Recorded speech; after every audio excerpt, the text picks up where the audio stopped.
Bonjour, alors aujourd'hui on va vous parler des classes de mots variables et de leurs fonctions. Euh, alors on va commencer par parler du nom. Alors le nom, les caractéristiques du nom c'est simple. Il existe deux sortes de noms, le nom commun et le nom propre. Le nom commun commence par une minuscule. Il désigne les réalités d'une même catégorie ou espèce, être, objet, action, qualité, etc. Exemple, un récit qui va prendre une minuscule. Ensuite, ce tabouret qui va prendre une minuscule aussi. Ensuite, la franchise avec une minuscule. Et finalement,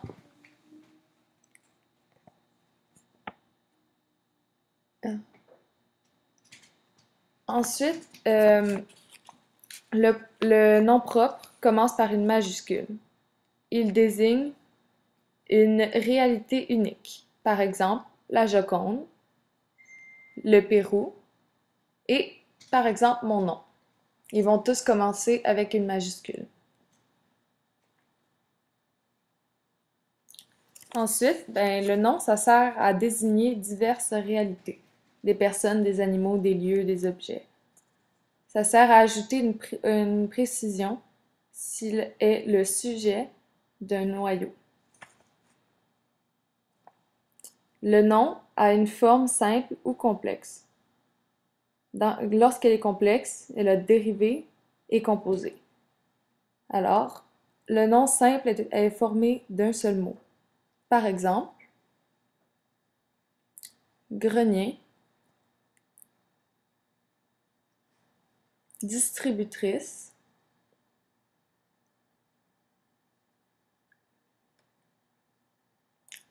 et etc. Le nom composé est formé de plusieurs mots. Par exemple, tire-bouchon, qui va prendre un tiret.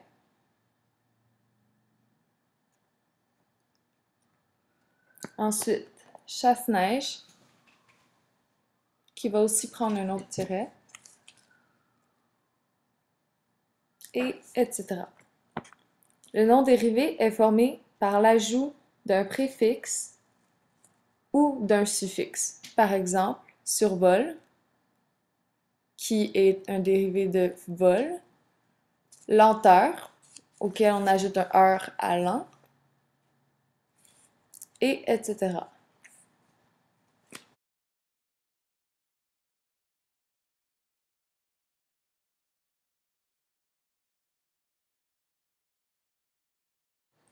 Maintenant, on va vous parler du déterminant. Les caractéristiques du déterminant sont simples. Le déterminant introduit un nom. Il peut parfois y avoir un ou plusieurs mots, adjectifs ou adverbes, entre le déterminant et le nom. Par exemple, une très vieille horloge. Une, c'est le déterminant. Très, ça va être l'adverbe. Vieille, ça va être l'adjectif. Et horloge va être le nom. Donc, tout ça, ça va être le GN.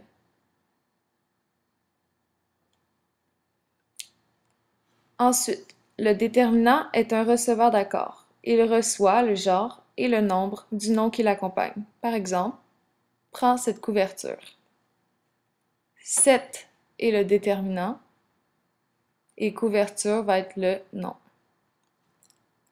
Alors, couverture va mettre son féminin singulier à 7. Ensuite, le déterminant sert à indiquer la quantité de façon précise ou approximative. Il sert aussi à lier la réalité désignée par le nom à un être ou à une chose. Il sert aussi à lier les éléments dans un texte en jouant un rôle dans la reprise de l'information. Maintenant, il y a différentes caractéristiques et catégories du déterminant. Le déterminant défini, comme par exemple le, la, les. Le déterminant indéfini, une, un, plusieurs, des. Le déterminant partitif, du, de la, des. Le déterminant numéral,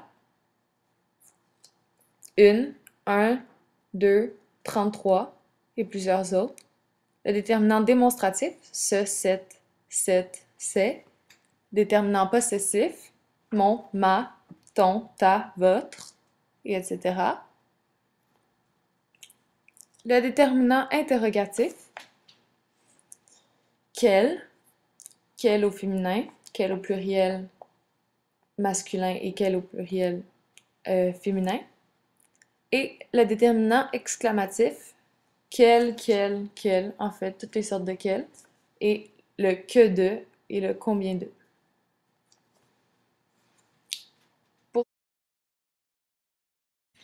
Alors maintenant, je vais vous parler de l'adjectif. Les caractéristiques de l'adjectif, bien, c'est assez facile. L'adjectif est un mot variable. Il reçoit le genre et le nombre du nom ou du pronom auquel il se rattache. Par exemple, nous profitons de la belle saison. Alors, belle, ça va être notre adjectif, bien sûr. Et saison, ça va être notre nom. Donc, vu que saison est au féminin singulier, belle va être aussi au féminin singulier parce qu'il se rattache à ce nom-là. Ensuite, le deuxième exemple, c'est ils sont rapides comme l'éclair. Il, ça va être notre pronom. Et rapide, ça va être notre adjectif. Alors, vu que le pronom est masculin pluriel, alors rapide va prendre un S et va être aussi masculin pluriel.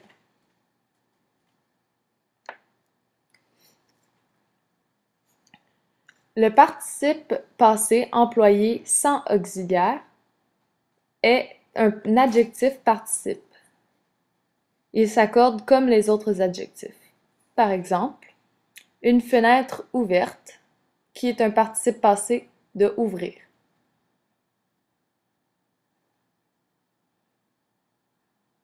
Alors, fenêtre va être le nom et ouverte va être l'adjectif. Et fenêtre est au féminin singulier et ouverte va aussi l'être. Ensuite, certains adjectifs sont issus d'un verbe au participe présent. Ces adjectifs s'accordent comme les autres adjectifs. Par exemple, l'équipe gagnante, qui est l'adjectif issu du participe présent du verbe gagner. Donc, équipe va être le nom et gagnante va être l'adjectif. Puis les deux vont être au féminin singulier. Dans certains cas, l'orthographe d'un adjectif diffère de celle du participe présent. Par exemple, des mesures équivalentes. Équivalent va prendre un E. Et mesure va être le nom et équivalente va être l'adjectif. Mais si on met un résultat équivalent à un autre, ça va être le participe présent, alors équivalent va prendre un A à la place du E. L'adjectif sert à qualifier ou à caractériser une réalité, une personne, un animal, un objet, un lieu, et etc. Il sert aussi à préciser une description et à enrichir un texte.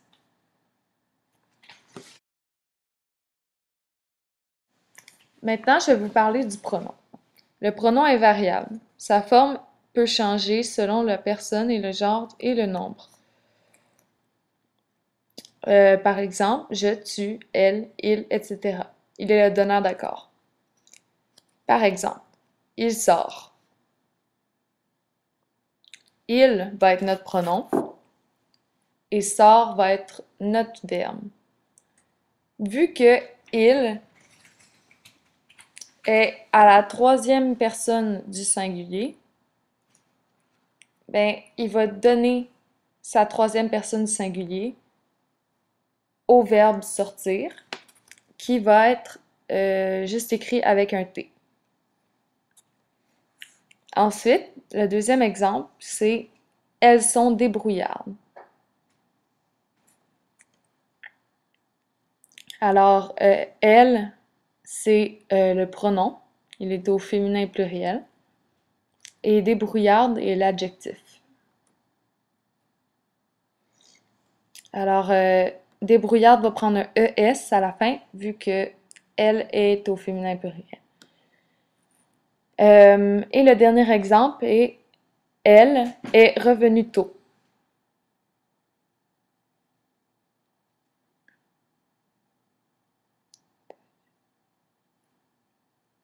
Donc, même chose pour elle est revenue tôt. Ensuite, en général, les pronoms de la troisième personne sont des pronoms de reprise. Par exemple, ma sœur prépare des muffins. Donc, ma sœur, ça va être l'antécédent 1 au féminin singulier et des muffins va être l'antécédent 2 au masculin pluriel.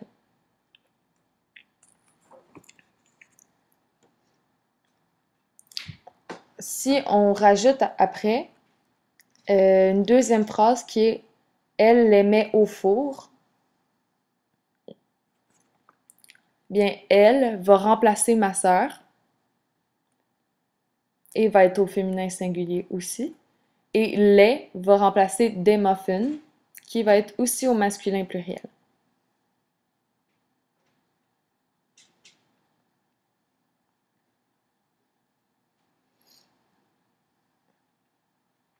Les pronoms de la première personne et de la deuxième personne sont des pronoms de la communication. Le pronom sert à marquer la présence du narrateur et des différents personnages dans un texte. Les différentes catégories de pronoms sont simples. Le pronom personnel, je, tu, il, elle, me, moi, soi, et etc. Le pronom démonstratif, ce, celui, ceci, cela, celle, celui-ci, celle-ci, et etc. Le pronom possessif, le mien, la nôtre, le leur, les tiens, les vôtres, et etc. Les pronoms indéfinitifs, aucun, certain, certaine, on, beaucoup et plusieurs, ainsi que n'importe qui et tous.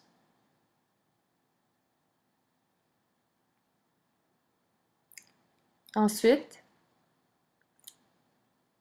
il y a les pronoms numérales, un, une, deux, trois, 10, 20, 50, 100, 1000. Ensuite, les pronoms interrogatifs, combien, qu'est-ce que, quel, quel. Et, bien sûr, les pronoms relatifs, qui, que, quoi, dont. Alors maintenant, je vais vous parler du verbe. Le verbe est assez simple. Le verbe a la particularité de se conjuguer. Il peut ainsi varier selon la personne, le nombre, le temps et le mode. Par exemple, le vent souffle. Souffle va être repris par le vent, donc souffle va juste prendre un E, parce que le vent reprend il, qui est à la troisième personne du singulier. Et bien sûr, tout ça est à l'indicatif présent. Le verbe est un receveur d'accord. Par exemple, tes bas sèches sur la corde à linge.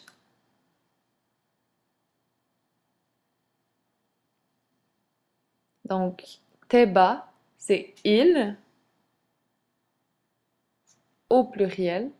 Alors, il est à la troisième personne du pluriel. Donc, sèche, qui est le verbe, va s'accorder en ENT à la troisième personne du pluriel.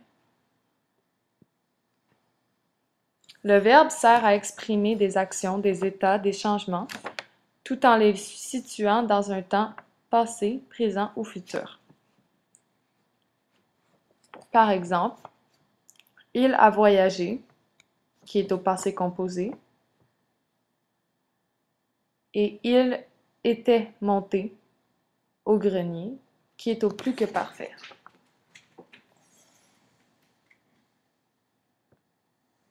Donc, a dans il a voyagé, c'est l'auxiliaire avoir. Et dans ils étaient au grenier, était, c'est notre auxiliaire être.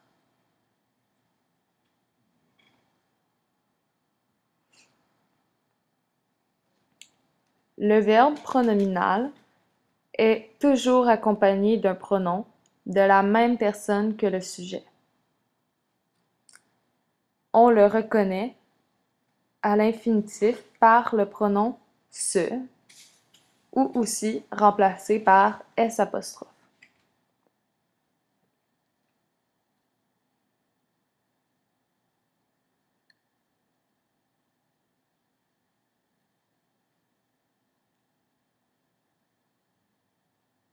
Par exemple, verbe se souvenir, qui est à l'infinitif. Donc, si on reprend, c'est je me souviens, qui est au présent de l'indicatif. Les verbes attributifs se construisent avec un attribut du sujet. Les principaux verbes attributifs sont être, paraître, sembler, devenir, demeurer et rester. Par exemple, à minuit, les rues sont silencieuses. Sont, c'est le verbe être, qui est un verbe attributif, donc cette phrase est automatiquement une phrase attributive.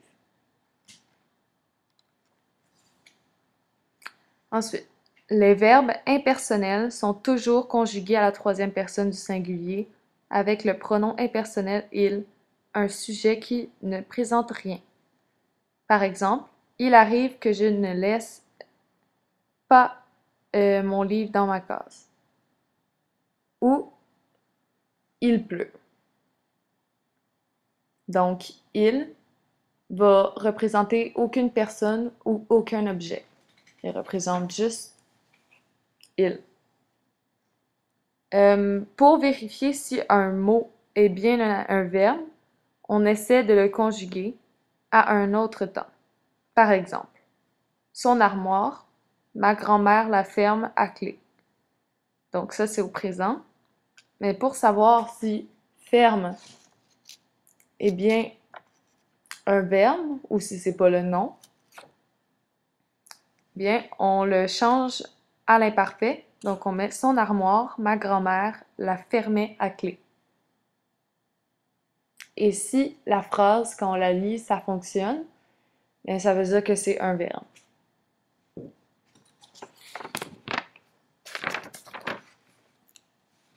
L'encadrement pour repérer le verbe conjugué est simple. Pour vérifier si un mot est un verbe, on peut l'encadrer par ne pas si le verbe est conjugué à un temps simple. Par exemple, je dépose mes livres dans mon casier. Donc, si on veut voir si c'est un verbe, dépose, alors on va mettre je ne dépose pas mes livres dans mon casier.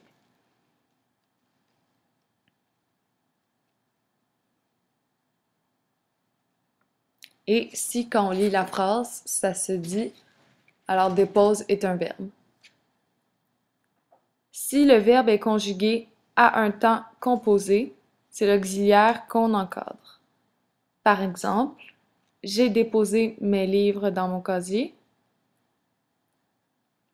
Alors, est déposé, c'est un temps composé.